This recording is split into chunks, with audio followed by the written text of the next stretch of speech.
Right, I have 1 o'clock, so I think we'll go ahead and get started. Good afternoon, everyone. My name is Mike Austin.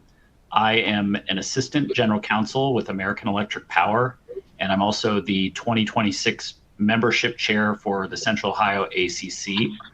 I'm also an alumni of Thompson Hine's Columbus office, so I want to start by thanking Thompson Hine for hosting today's event. Thompson Hine's immigration group advises employers on global talent management and cross-border employment issues. The practice has three primary focuses: developing strategic immigration policies for employers consistent with their clients' global talent acquisition and retention goals, supporting clients' immigration sponsorship for their employees, and advising clients on compliance with immigration-based regulations. Today's presenters are Kelli Hayes and Dwight Myfelt. Kelli is a partner in Thompson Hine's immigration practice. She counsels a broad range of clients, including startups, large international businesses, education institutions, and nonprofit entities on all aspects of business immigration-related laws. Dwight is counsel in the immigration practice. He provides guidance on employment-based immigration to clients in diverse industries with significant experience in the information technology, high-end and manufacturing sectors, as well as in the healthcare field. With that, I'll turn it over to Kelli and Dwight. Thanks, Mike. Good afternoon, everyone, and welcome to today's webinar. Today, we're going to discuss the evolving immigration scene, including the H-1B program, what's going on with worksite enforcement, and international travel considerations. Before we get started, just a few housekeeping items. The presentation is intended for general information of individuals and organizations of matters of current interest. The thoughts and opinions expressed today are those of the individual panel members only and do not necessarily reflect the opinions of the panel members' clients, employers, affiliates, or Thompson Hine. The content should be taken as advice, as the views expressed here are for information purposes only. If you have questions during the webinar, please feel free to use the question box. We'll answer as many of the questions as we can. And we will email you if we do not get to all of them. CLE credit for today's webinar is pending. Please be sure to complete the verification of attendance survey. The link to the survey is posted in the chat, and we will announce the attendance code at the end of the program. All right, so as Mike mentioned, I'm Kelli, and presenting with me is Dwight. We both focus on immigration and specifically business-related immigration. So we represent employers specifically that need to help their employees through the immigration journey. It's been a busy year so far. So here's just a kind of broad overview of where we'll go today during the webinar. I wanted to start with the state of affairs. And my opinion of the state of affairs is its constant change. There's been quite a few proclamations that have been issued by the Trump administration that are impacting immigration, certain directives to look at policies and programs. A lot of it tends to be breaking news as it's happening, and we spent a lot of time sort of digesting it in real time with our clients, figuring out what the goals of the administration are, and then advising our clients appropriately on those things that are happening. So there's been ICE activity, there's been changes to sort of routine visa processing abroad, there's been travel bans. So a lot of stuff has happened already, and it's really only been about 10 months or so. I think the biggest thing that has happened recently and why this webinar is timely is this H-1B $100,000 fee. So this was the fee that was issued September 19th through a presidential proclamation. It went into effect immediately, September 19th, and imposed a $100,000 fee for persons seeking a U.S. Seeking an H-1B visa for entry into the U.S. And the language was not immediately clear. And really what happened on the 19th and 20th when this happened, which was a Friday, Saturday, was mass chaos. People coming back into the United States in a hurry. There's a story that Dwight and I heard about someone disembarking a cruise ship and flying back from an island. So we didn't know what to do over that weekend. We didn't know who was really impacted. And since then, there's been some guidance that has been issued for a little bit of clarity. September 21st, so when this proclamation went into effect, additional guidance was issued by USCIS that sought to clarify that this $100,000 fee does not impact anyone that currently has an H-1B. So if the person needed a visa, but they already had an H-1B approval notice, they were here in the United States, simply needed the visa for future travel, that they would not be subject to this fee. Chaos has still sort of ensued, I think, in the last month, or at least between September 20th and October 20th. So on October 20th, the government issued further guidance trying to clarify who and who is not subject, and really made a point to emphasize that this impacts people who are not inside the United States, who do not have a valid H-1B or H-1B visa. So this does not impact anyone that is here inside the United States who is on a different type of visa and would need a change of status. So namely students, those on F1 and who presumably would change to H-1B if they're selected in the H-1B lottery. And then it still didn't give a lot of clarity in terms of how certain exemptions would be applied.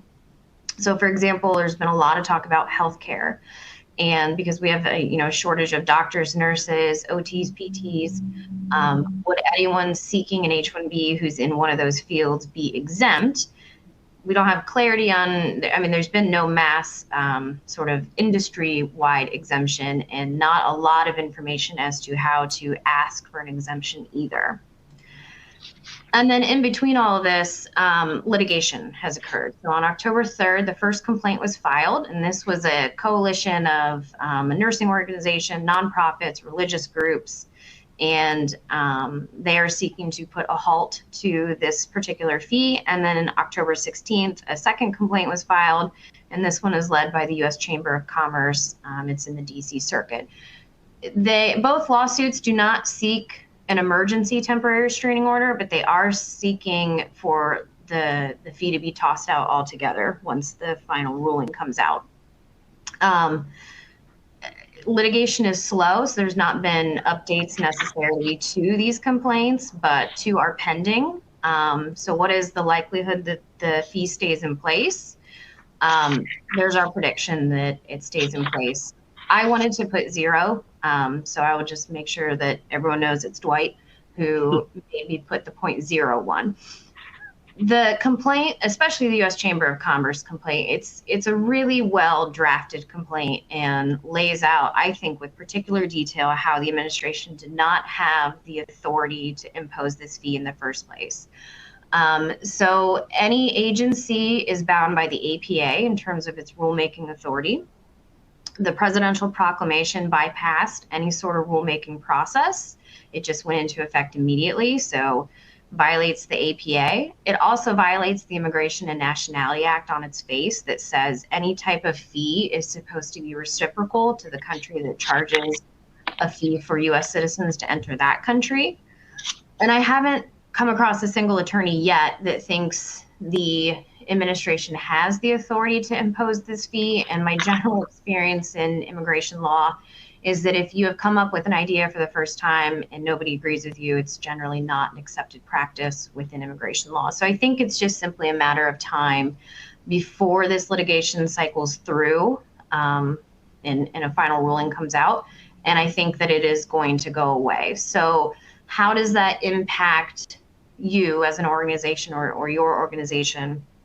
And I think the best advice that we can offer is it certainly has impacted recruiting, and it's impacted recruiting for individuals that are not necessarily present inside the United States. But to the extent that conversations are bubbling up from HR or talent management about whether to be continuing to look at students who would graduate and need an H-1B next year and would be put through the lottery, the guidance we have says that those individuals would not be subject to the fee.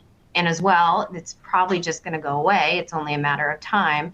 So if you have a good candidate on your hands, I would tell recruiting, HR management, or talent management not to shy away from these candidates and to continue forward business as usual with the expectation that you will have access to a pool of candidates that need immigration sponsorship.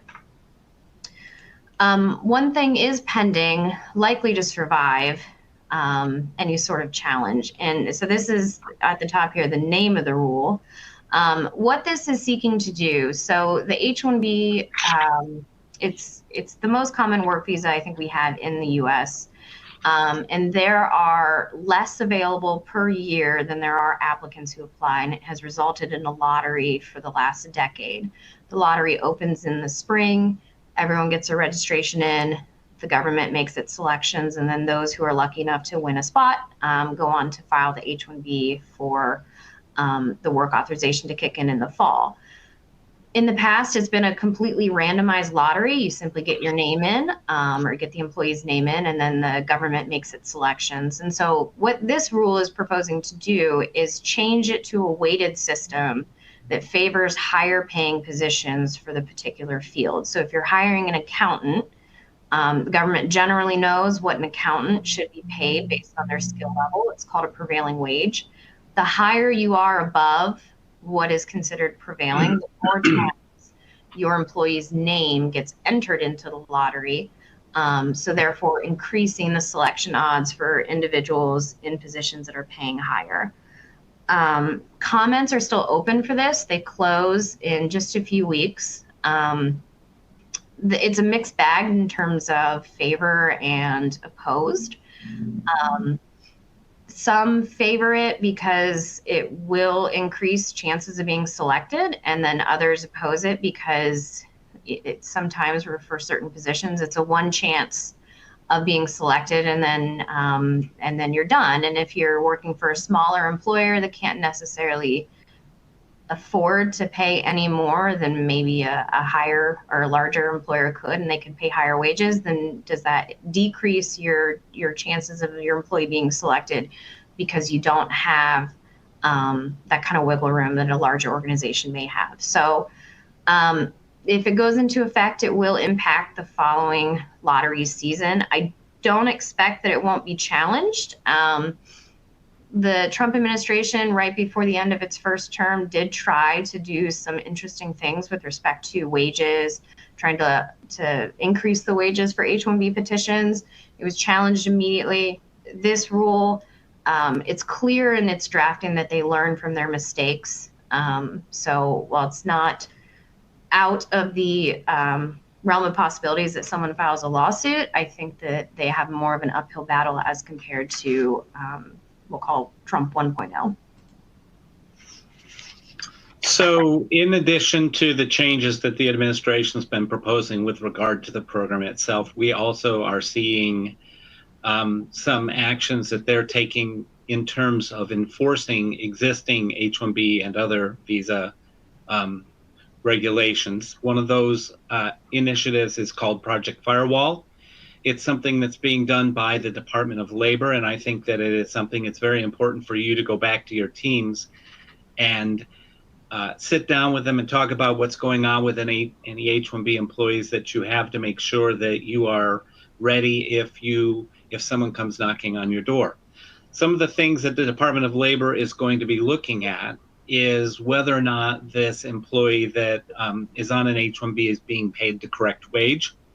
That plays out in a couple of different ways. The first is whether or not they're being paid the wage that's listed on the petition. And then the second is whether or not they're being paid the required wage, which involves identifying the employer is obligated to pay the higher of the prevailing wage or the actual wage at the facility if the employees are paid more. So you've got to make sure that the people in your company that are on H-1Bs are being paid properly, and you want to take care of that ahead of time before somebody comes knocking on your door. Other issues involve, are they working in the location that's identified on the petition? If you move them, that may require an amendment, depending on how far you move them. Are their job duties consistent with the job duties that were identified in the petition? We all know that nobody's job, generally speaking, is absolutely rigid and never ever changes. As they become more competent in their skill set, they start being given different responsibilities, additional responsibilities that may include managerial duties. And a lot of times what happens is your team on the ground isn't reporting back to your HR changes that they're making in the employee's job duties. They're like, oh, well, we gave them a little bit of this and they did good, so we gave them more. And so someday you wake up and you're like, wow, they're doing a significantly different job. If there's a material change in the position, USCIS needs to be notified about that. And you want to make sure that that's all been addressed before they come asking questions about your H-1B workers. In addition to that, you want to make sure that any employee that's been terminated, you've taken the appropriate steps to notify USCIS at the end of that employment. So there are a number of things you should be sitting down with your team and asking questions about to make sure you've got everything in order. These days, I wouldn't say if, I'd say it's when the DOL or USCIS comes to ask questions. We put a couple of other things in here kind of because they didn't really fit great everywhere else. But again, along the same lines of checking up with what's going on with your employees. One of them involves the termination of temporary protected status. I'm just going to call people who are on TPS, generally speaking, the idea is that they're refugees and they've been allowed to come to the U.S. or stay in the U.S. due to the situation that's going on in their home country, and they're given employment authorization in connection with that. They present an employment card that says, generally speaking, they present an employment card that says they have authorization to work. But what's been going on is that the government has started to go through and cancel these designations of temporary protected status. And when they do that, they cancel the authorization of the employee to work. Well, that's not going to necessarily come up in your system if you've just set a tickler to remind you at the end of that employment card that you need to connect with the employee and find out what their new authorization is. And so it puts a burden on employers to kind of look at their population that is currently working pursuant to TPS and make sure that if those employees' status has been terminated, they haven't stopped working. And it really is fairly complicated. It is fact pattern specific depending on the country, and you'd really want to reach out to your immigration counsel to help them work through. But you want to go back and say to your team, hey, are we good on TPS? Are we up to date on who has what authorization? And if anybody's authorization has been terminated, have we taken the appropriate steps to make sure we don't have people working in the building should we get a visit? Another thing that's happening that's kind of relevant to this is that USCIS, surely you've seen this in the news, has been terminating student visas and their status on F1 visas for a variety of reasons we'll discuss a little bit later.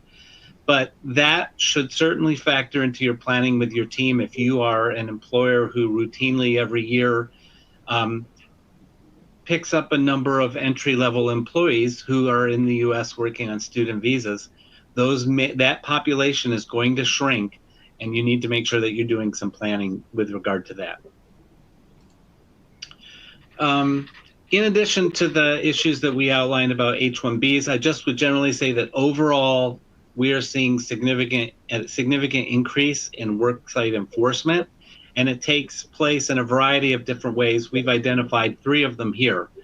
The first are worksite visits, and that's when USCIS or the Department of Labor comes to your worksite and wants to know whether or not the employees that you have working for you that have work visas are or have some kind of USCIS employment authorization, and make sure that they're working in a manner consistent with what that authorization allows them to do.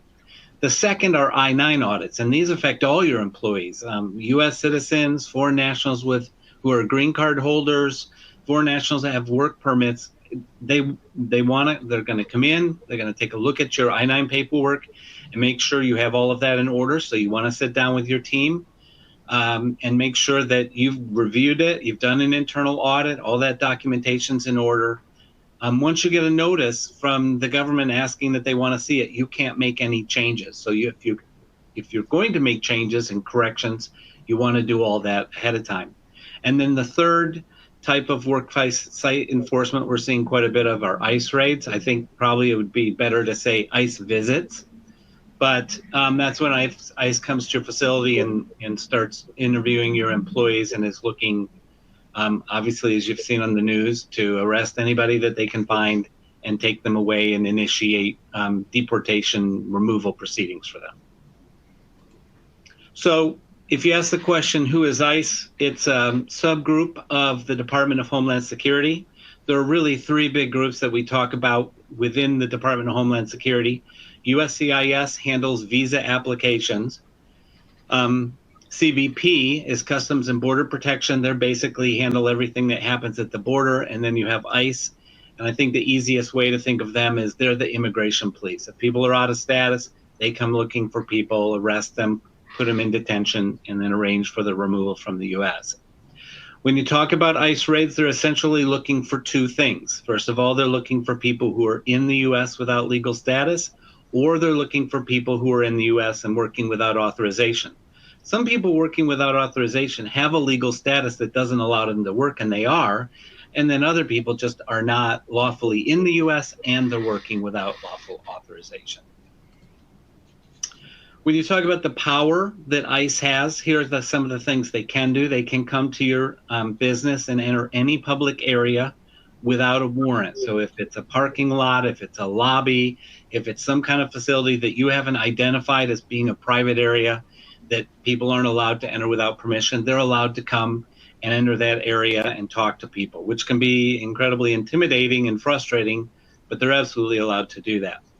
The second thing they do is they have the authority to arrest people who are in the U.S. without status, or they don't have any, or they're working and they don't have authorization. And if they present a warrant, we'll talk about warrants in a minute, but if they present a warrant, then they have the ability to take business records that are related to employment authorization status. When you talk about the power that ICE doesn't have, they cannot enter private areas without a warrant. And I guess I would stop right here and offer this caveat, which is if ICE comes to your facility, it's important, we'll talk about this in a little bit, but it's important that you make it clear to them that you're not voluntarily cooperating with their investigation, but don't do anything and do not advise your staff to do anything that represents a proactive effort to interfere with the investigation. So if you say to ICE, you don't have a warrant, you can't come in, and they start to come in, don't physically try to stop them, just let them come in, but you want to make it clear that you've told them, we're not giving you permission to enter, we are not participating voluntarily. So they don't have the ability to enter private areas without a warrant. They don't have the ability to force you or any of your employees to talk with them and to help them with the investigation. I would certainly have your first point of contact in the building, whether that's security or a receptionist or somebody who's going to be the first person to talk to them. You want to sit down with that person and say, hey, if someone from the government shows up wanting to talk about immigration, tell them you are not authorized to give them any information and they need to speak with a supervisor. And in one of the things you want to make sure is that they aren't able to come back later and say that you volunteered or you agreed or you consented. So it's clear that you always want to say to them, we don't agree, we're not giving you permission, we know you're going to do it, but we're not voluntarily agreeing.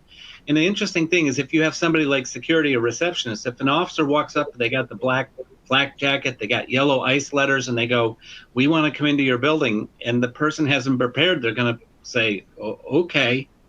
And then later ICE is going to come back and say they agreed when that wasn't the situation at all. And then the third thing is they do not have the ability to take business records without a warrant. Again, don't physically stop them, but certainly make it clear that you do not consent to them doing that.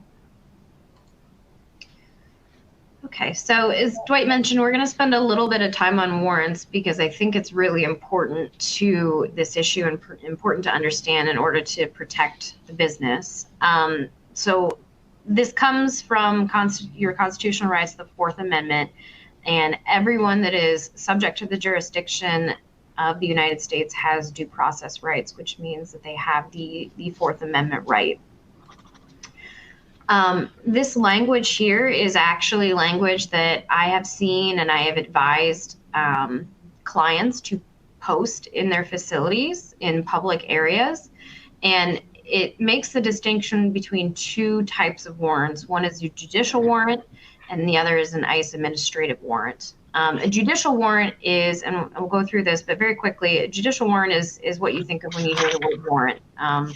It's the one that's signed by a judge, and it gives the particulars of what the government can do. An ICE administrative warrant is Form I-200 or 205. It does not give the government just open access to your facility. It looks exactly like this. The government has received some sort of information about a certain person that they believe they have the authority to arrest pursuant to one of these reasons. So if the government comes to your facility and they're waving around this a warrant, ICE administrative warrant saying this gets me in the door, no, it does not. It does not give anyone access to any area that the person would have reasonable expectation of privacy. So this is not the step out of the way and let them in to the facility type of warrant. A judicial warrant is. A judicial warrant takes a lot more effort for the government to get. It has to be signed by a judge, which means that the government has to have presented to the judge the particulars of the thing to be searched, when it can be searched, who, what can be seized, and then again has to be signed. This is where the company has otherwise sort of been under surveillance. There's reason to believe that there's issues. Typically when we hear about the really large ICE raids where you see images on TV or in the news of records being seized from a business, people being walked out in handcuffs, a judicial warrant was involved. So there was some reason for the government to come in with a lot of resources and go through that business and take people and records out. It looks like this, very particular. This one comes from, I think I got from like a New York court, U.S. courts from the, whatever jurisdiction New York is. It's escaping me right now. Anyway, so it would be filled out and then very importantly signed at the bottom by the judge. So again, the administrative warrant is not the one that gets the door open to the facility. The judicial warrant is. So whoever is sitting at the front desk, the lobby, wherever anyone could from the public walk into the facility, they need to be educated on what the difference is. Because to the point that Dwight made, if I'm receptionist and I don't know what's going on and a bunch of very official people show up looking very official and they're waving an administrative warrant in front of me saying this gives me consent to go into the facility, it doesn't, but I don't know that and I don't know the difference and I don't want to be in trouble for obstruction of justice, so I just open the door and let them in. It didn't get them in the building, but they get in because I gave them consent to get into the building. So to the extent that you want to publish or, I'll go back to this page, take any of this language to make it clear that you're educated as a business as to what gets someone in the door. Certainly steal this language and post it, and it's all over the internet too if you just Google, ICE administrative warrant, because it's becoming, I think, a thing, and of course Dwight and I are in this every day, and our search histories are all immigration related. So it's all, we're just getting fed, I think, more news than the average person. But this is what the government is really relying on, not a judicial warrant. So they're really relying on administrative warrants and people to not know the difference. So it's very important, I think, to know the difference because that's what's going to protect your business. A couple other things I would add about warrants as well is that people have asked us, does asking for the warrant, when I ask for the warrant and then they hand it to me and then I read it and I hand it back to them, is that constitute consent? And it does not. Asking for the warrant, looking at it, acknowledging you've read it and you understand what it says, and then handing it back to the officer does not mean that you're agreeing. But again, I would say always verbally or have your staff verbally articulate that they've looked at the warrant, they said, okay, I understand this. And then when they return it, the officers say, but we still don't agree. We know you're going to do it, but we still don't agree.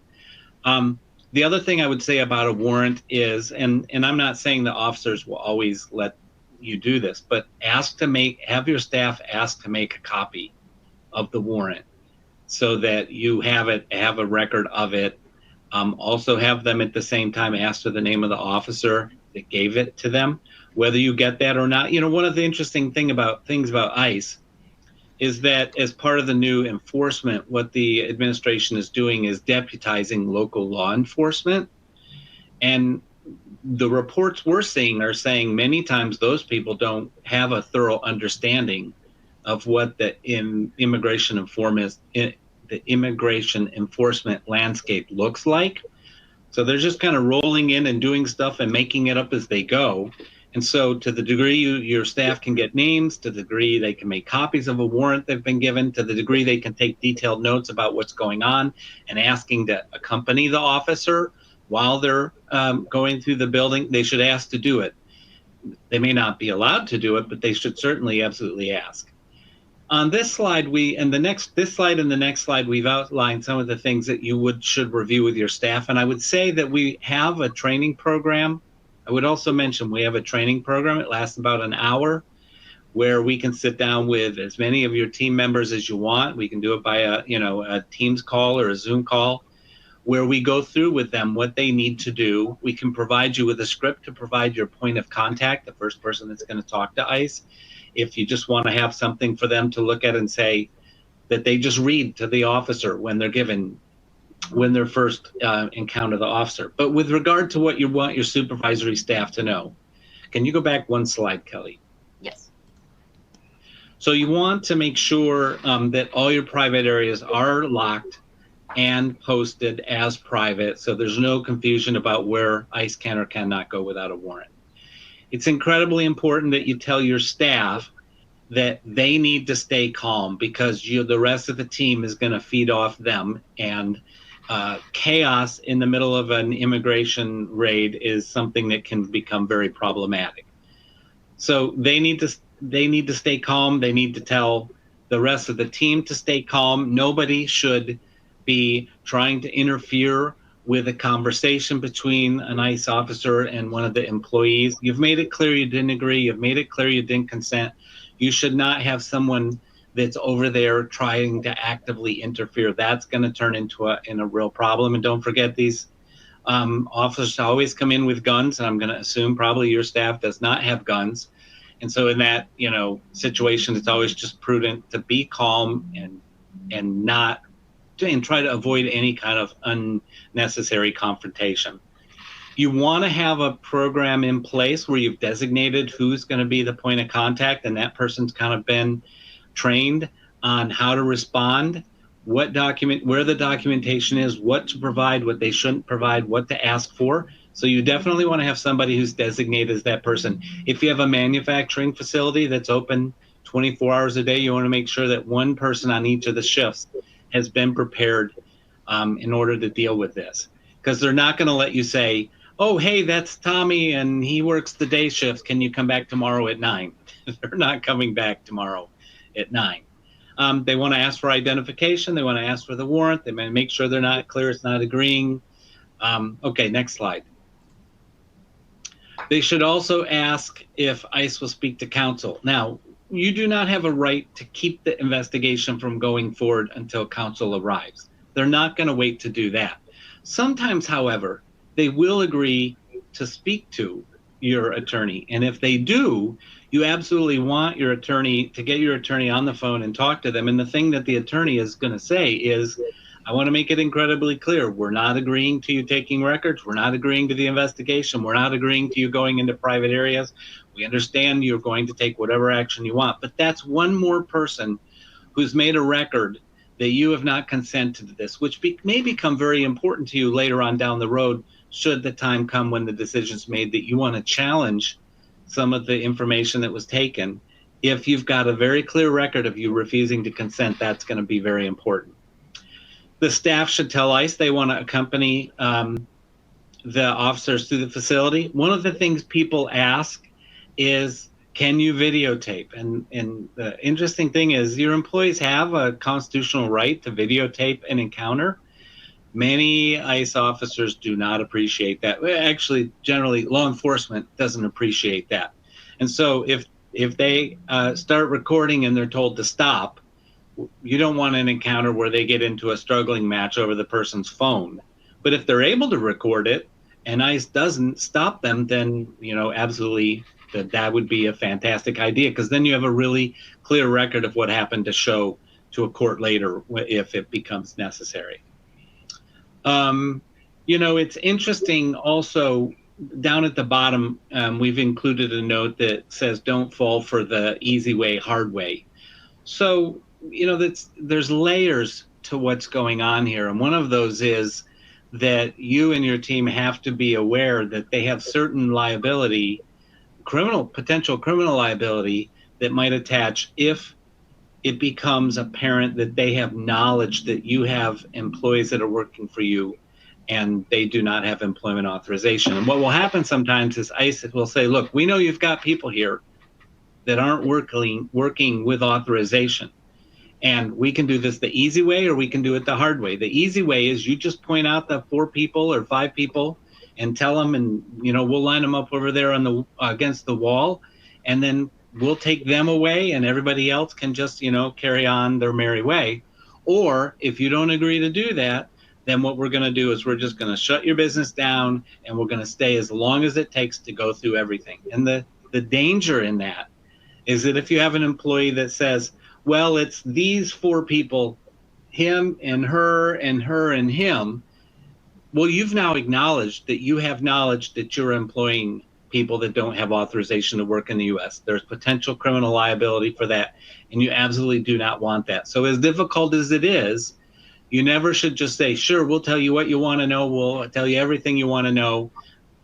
It doesn't make it. That's not the easy way. That's actually like the double down on the hard way. And then the last thing is call counsel. Absolutely call counsel as quickly as you can.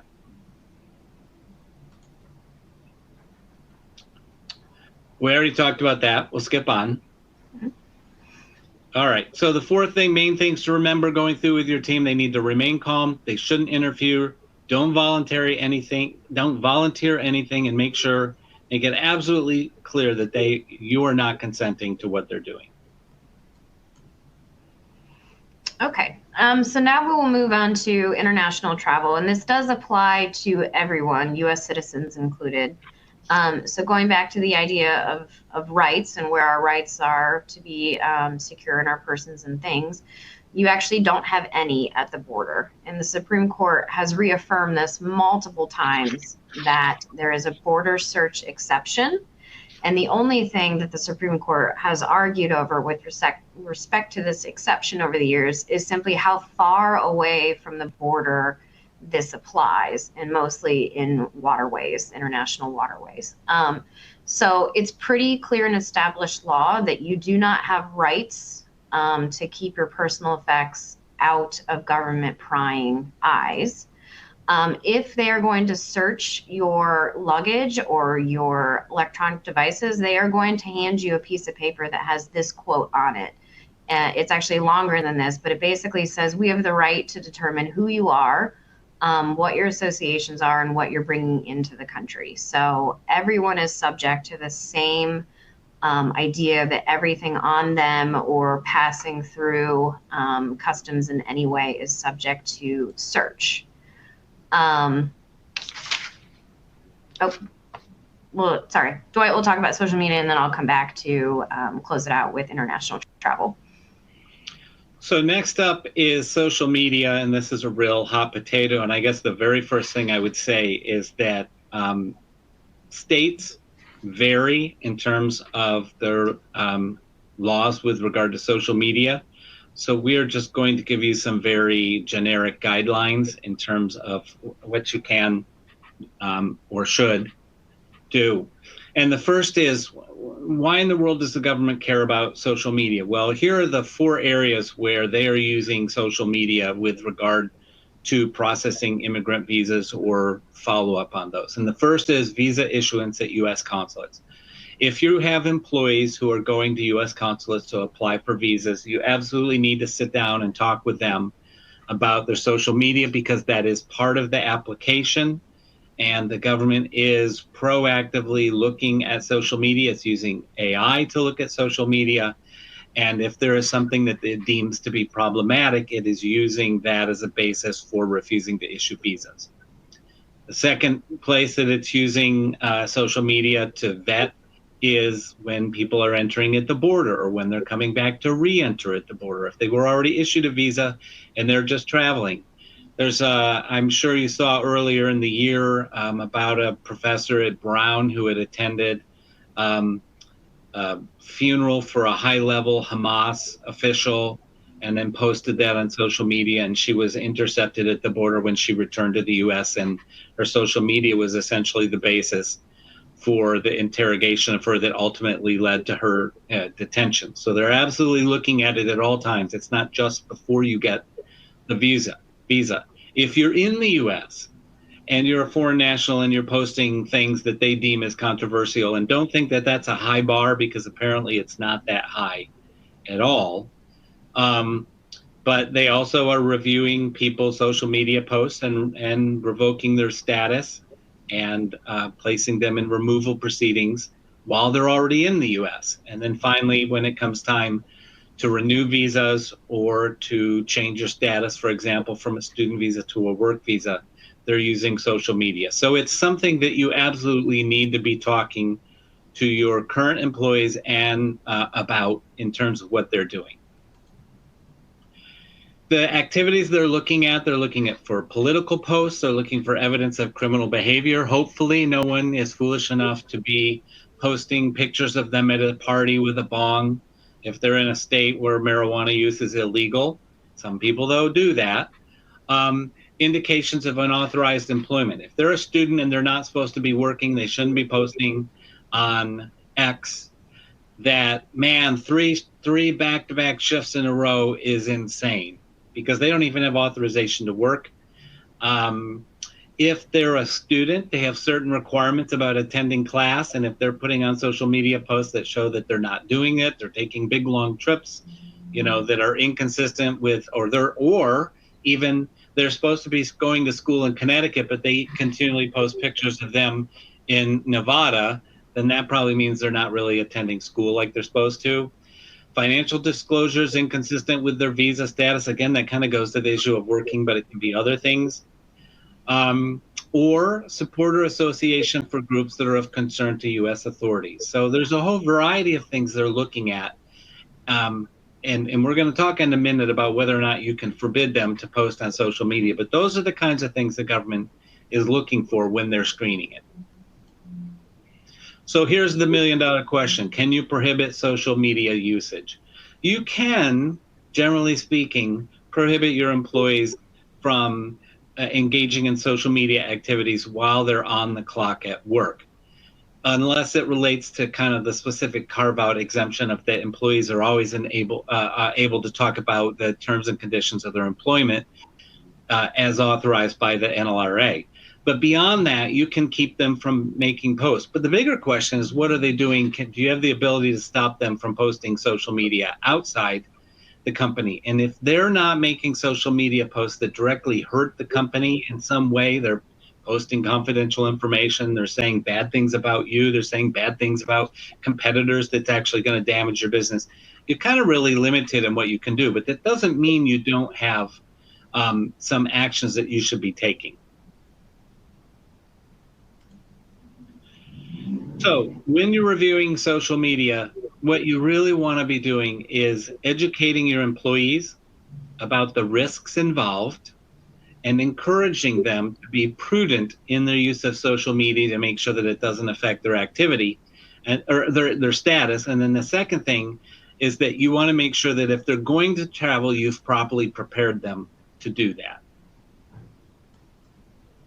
So the best practices for employers with regard to your employees and their social media use is, number one, have a clear, defensible social media policy that you should be creating, preparing, and following with the advice of your employment counsel.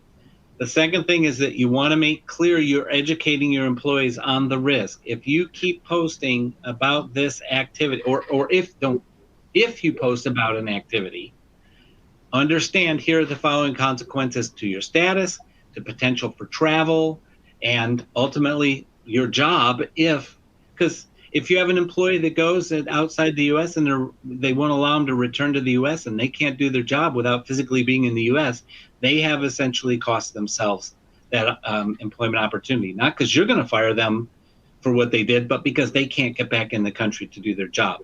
Make sure they understand that the government's looking at family member social activities as well as their own, and that could come into play in decisions made about them, or if not them, decisions made about their family. And what are you going to do if you have a family member, or if you have an employee who suddenly has a family member that's not allowed to return to the US? That's going to be pretty traumatic. And then finally, you want to communicate with your employees about travel plans, what they're taking, what access the government has to it, what proprietary company information you're exposing when the government engages in a search of a device that they're carrying. We can talk about it a little bit further, but things like, should they have a burner phone? Should they be deleting access to social media accounts on their devices? Those are all things you want to have conversations with them about before they travel, so they know and understand the risks. Okay, so then best practice for international travel, again, this applies to everyone, is turn off face and fingerprint security on your devices so they're not easy to get into. In fact, you should probably just power down everything when passing through customs. Disconnect anything from the cloud. Review your social media, emails, texts, and photos before you travel. Some specific examples of how this has come up is someone is supposedly entering the United States for a certain purpose. They say it's for family vacation, etc. Customs launches the calendar app and sees that they have a ton of business meetings set up. And so not only are they not getting in, but they're having a very bad day in terms of interrogation, because now it's clear from their calendar app that their purpose of entry was inconsistent with their statements. Same thing with texts and photos. Anything that can just be launched very easily and gotten to that might cause problems or further scrutiny, or just things that generally you don't want the government to see for any reason. You just need to be aware of what's on your phone and remove what you can. And it's not an exaggeration to say travel with a dedicated travel phone or a burner phone. And particularly for someone who is high up in the organization, where one touch into your email launches a variety of private things, proprietary or otherwise. Some people can't avoid traveling with their actual work phone or their laptop. So just being mindful of what's on it. I'm guilty of saving a lot of things on my desktop that probably belong into our central system that can't be accessed unless I launch our VPN.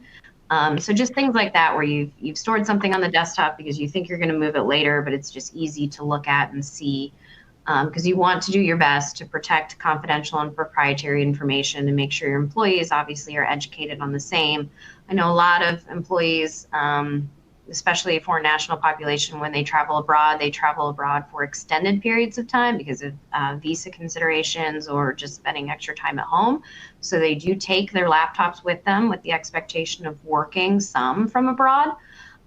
So just make sure that you have a clear defensible policy as to what information is supposed to leave the four corners of the United States, how things are accessed, keeping this in mind that if a foreign national especially is told to power on a laptop and to let the officer go through it, they don't have a choice. If you don't give the government access to the device they are seeking to look through, then you are simply being denied entry, period.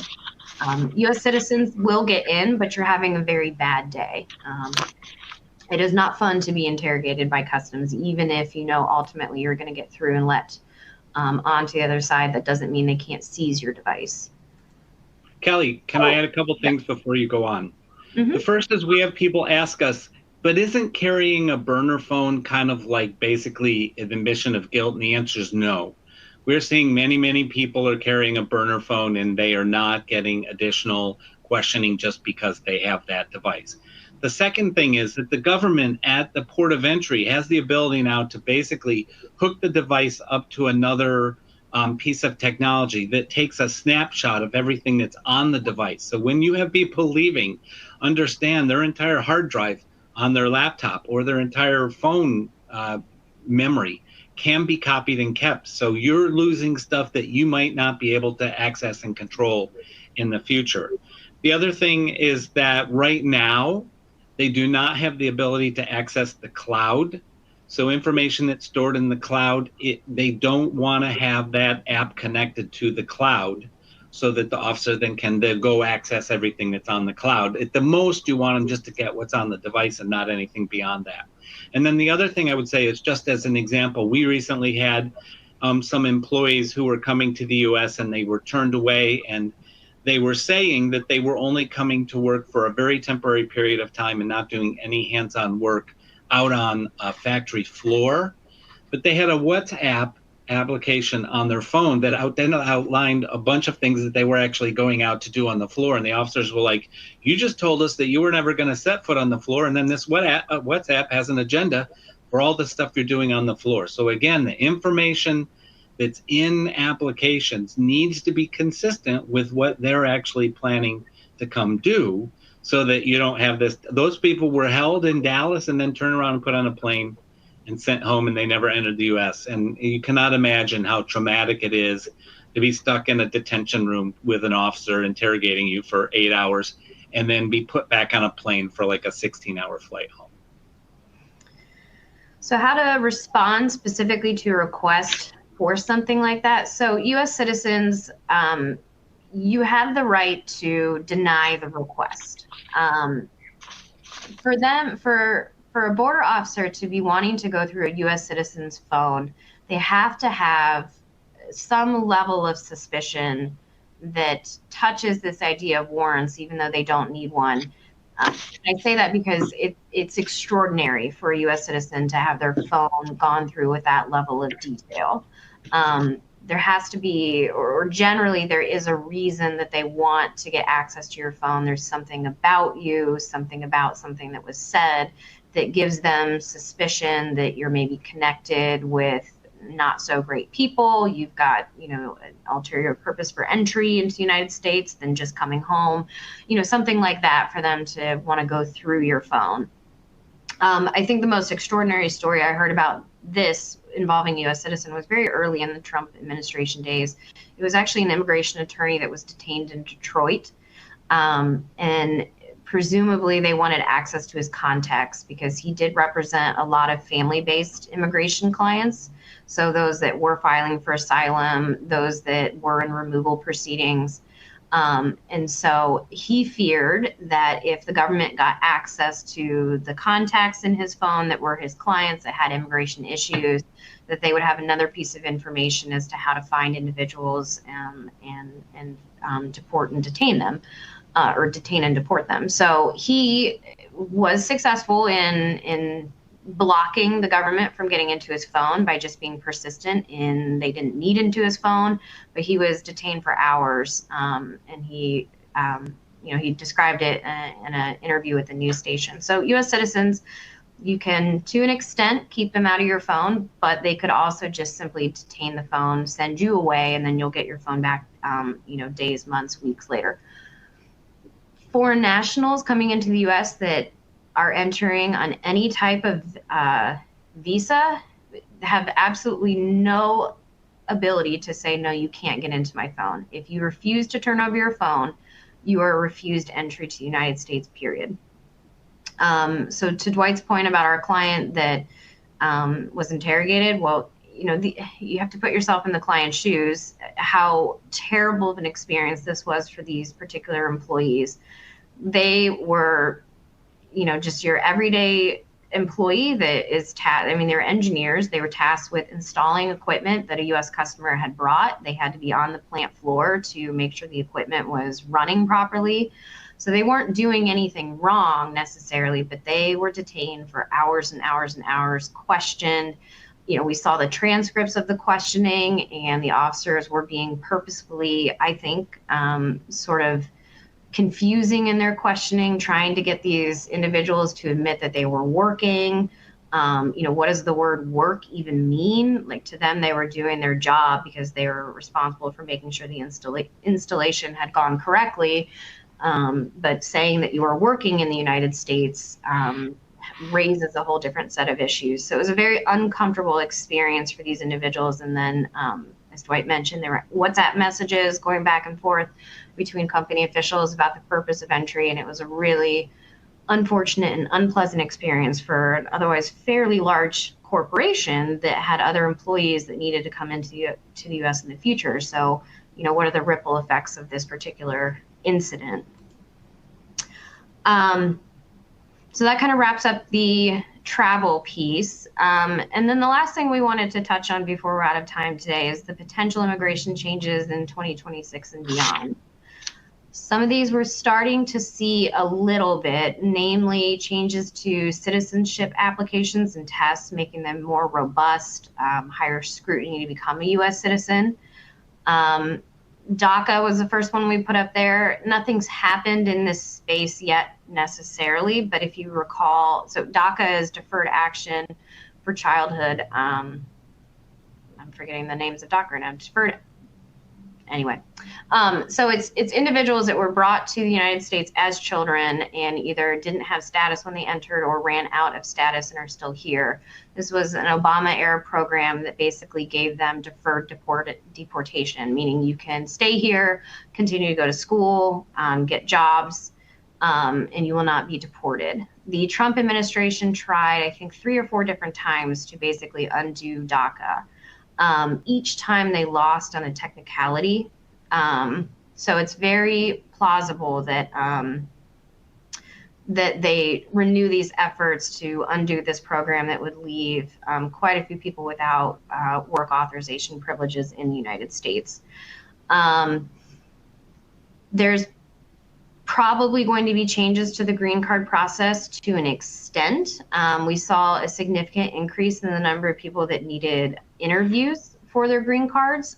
In the employment space, unless there was some sort of red flag in the person's application, if an employer sponsored an employee for a green card, we generally did not and have not seen those individuals be called to interview. And then we did see them get called to interview under the Trump administration 1.0. So it's likely that we see an increase to the number of interviews overall. There's been mentioning of the inability to file certain stages of the green card at the same time. And while it's not, a monumental change per se, it certainly has some implications that if you can't do certain things the same procedural way that you've always been able to do them, and that your immigration team is used to doing, that you need to plan for that and make sure it doesn't impact the employee status or business.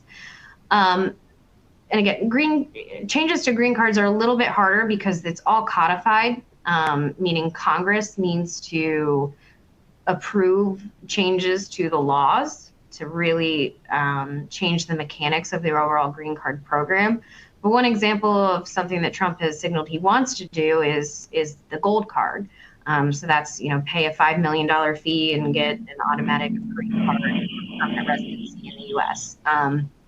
If you Google gold card, it still says coming soon.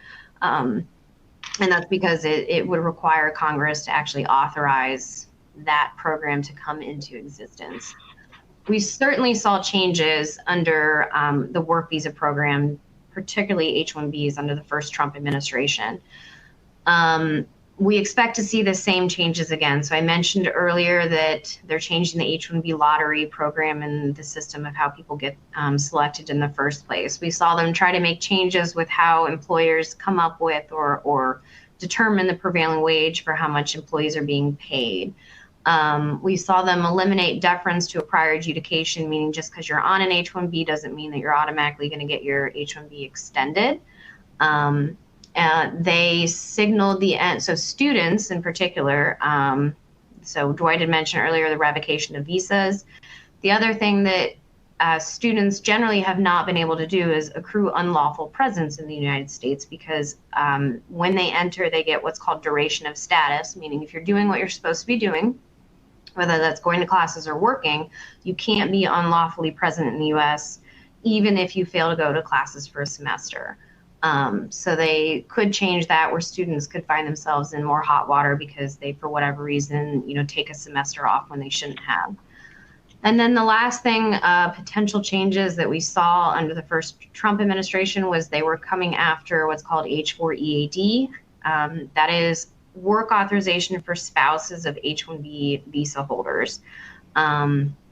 efforts were abandoned because it was late in the administration, so I wouldn't be surprised to see renewed efforts to take away that program as well. So again, there's,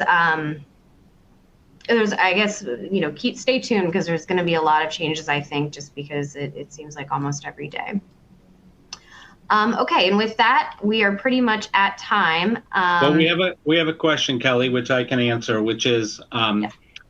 Are judicial warrants for immigration issued only by federal judges, or does that include federal and state judges? And it actually includes both. Federal, state judges, and magistrates can issue judicial warrants. And then don't forget the code. Yes, and the code is T as in Thompson, H as in Hine, 0951. TH 0951. Thanks, everyone. We really appreciate your attendance, and we are available for any additional questions or support as you deem it necessary. Thank you. Thank you.